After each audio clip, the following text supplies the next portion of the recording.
ओम शांति। योग से संस्कार बदलते हैं, है ना। तो कैसे हमारे योग से संस्कार बदलते हैं? देखो, बाबा हर मुरली में क्या कहता है? योग से विकर्म विनाश होगा। तो योग का मतलब क्या होता है? योग मतलब जोड़ना, है ना। दो चीज़ जब कंबाइंड हो जाते हैं तो उसको हम योग कहते हैं, है ना। तो जब ये आत्मा अपने को रोल समझती है, यानी माइंड बॉडी से पहचान बना लेती है, तब उसका योग जो है इसके साथ है, शरीर के साथ है ना, हद के दुनिया में है ना। आत्मा माइंड बॉडी के साथ कंबाइंड हो गई, उस टाइम बाबा के साथ वो कनेक्ट नहीं है ना।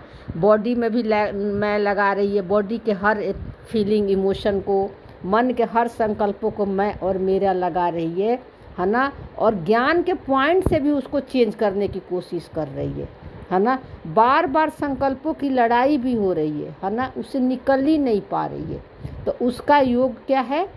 माइंड बॉडी के साथ लगा हुआ है, यानी वो देह अभिमान में है, देही नहीं देह अभिमान में है।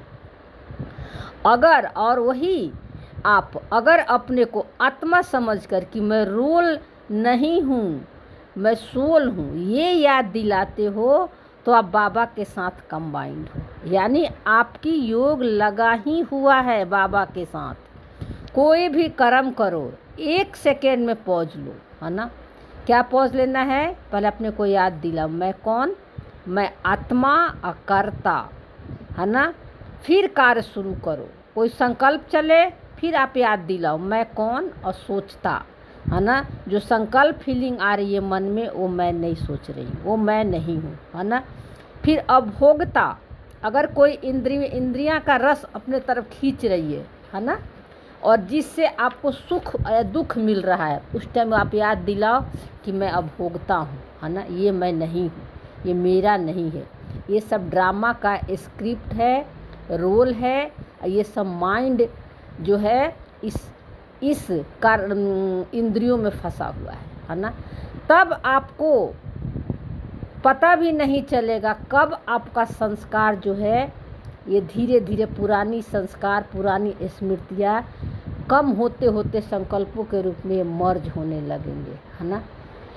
और आएंगे भी अगर पुरानी संस्कार, है ना, थॉट फीलिंग के रूप में, संकल्प के रूप में, तो आप उसके प्रभाव में नहीं आओगे, है ना।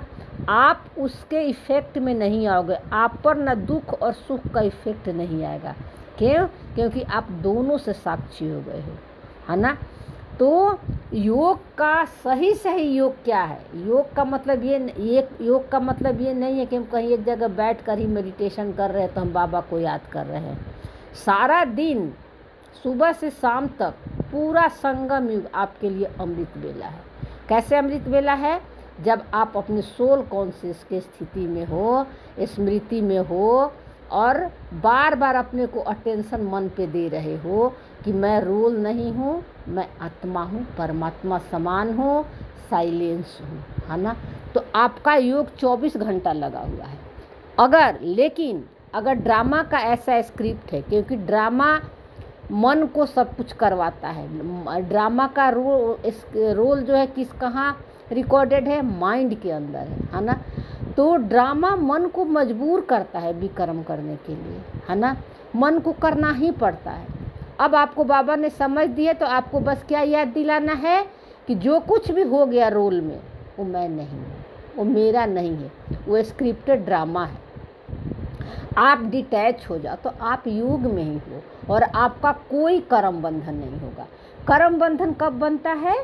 एक तो मैं और मेरा लगा देते हैं, है ना। डूअरशिप आ जाता है, फीलर आ जाता है, थिंकर आ जाता है, तो यहाँ कर्म बंधन होता है, चाहे कितने भी आप आत्मा समझो, है ना। अगर इसे डिटैच नहीं हो तो कर्म बंधन बंध रहे हैं। और 1 सेकेंड में कुछ कर्म में हो गया ऐसी गलतियाँ भी, अपने को बैक कर लो, याद दिला दिए कि मैं ये नहीं, मेरा नहीं है, मैं रोल नहीं हूँ, जो कुछ भी हुआ ये मैं नहीं, मैं इससे अलग हूँ, है ना। ये किसका है? पर्सन आइडेंटिटी का कैरेक्टर है। ये किरण जैसे इसका नाम है, ये किरण का कैरेक्टर है। मैं इससे अलग हूँ, बाप समान हूँ।